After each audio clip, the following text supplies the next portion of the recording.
LG starts mass productions of EV chargers.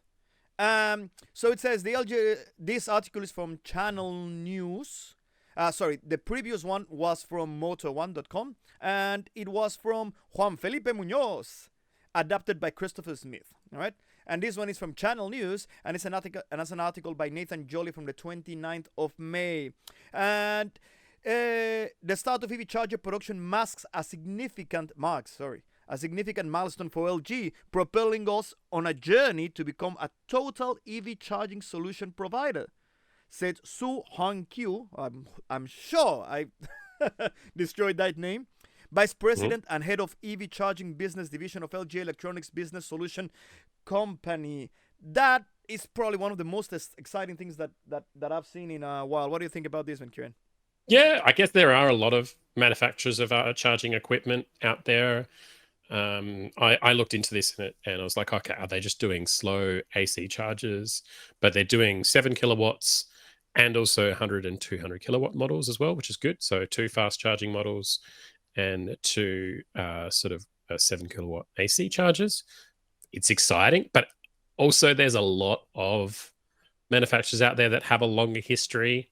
This is an acquisition of a company called Apple Mango by LG. So yeah, I don't know. It's interesting. No. Hold on a second. You are looking at it as an engineer. I have am. to look at it as a marketing graphic designer. What you don't understand is that LG is a massive brand in electronics. All right? LG has a lot of weight. A huge amount of weight with many other things, which I'm not going to go into. But the main thing is that if people start seeing, oh, LG, the giant in electronics, it's doing this and it's going to come and it's going to change and it's going to start putting, the hat in the ring, that will raise eyebrows. I know that there's other people doing it. I am fully aware of this. But the fact that big brands, probably the biggest brands when it comes to batteries and electrical things, is backing up this, I reckon that's not small. That's what I think is exciting. Because of the name more than, the engineering. Well, I guess the name, right? Yeah. It's just that, like, the questions I ask more from an engineering point of view is how reliable are they? Because a lot of people, when thinking about chargers, want really reliable chargers. And how many are they going to make? Like, what's the level are they going to make? Who's buying them? Like, do they have some big customers that already want them, etc.? So, like, the market in Australia for EV chargers is pretty much dominated by Tritium, which is also selling all over the world as well. So, yeah, I don't know. It depends what markets they go to and how they compete. The company that you work on, and I don't know if you're at liberty to talk about it, but you work for a company that does public charging. Let's call it that. Is that the right name for it? They have all their own technology. They have all their own stuff, or do they buy from someone? Would they actually be able to go and get these LG chargers and put them on the road? I'll just talk more generally though. Like all of the networks will buy chargers and they'll install a charger, and they can have varying different chargers from different companies, etc. So, if an LG charger looks competitive and it is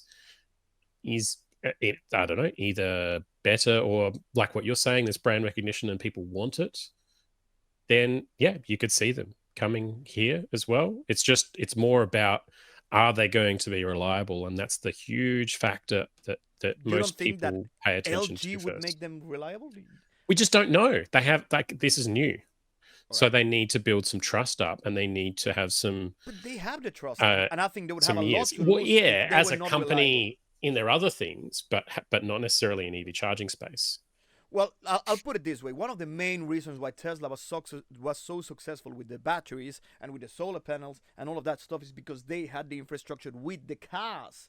So they had the brand recognition as such. And I think that's exactly what LG is doing here, because LG is huge with solar panels, and LG is huge with batteries for houses, and LG is huge with all of this infrastructure for, electrical the infrastructure, homely things.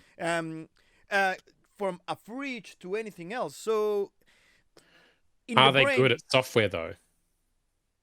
I don't know. I'm not a software engineer, Kieran.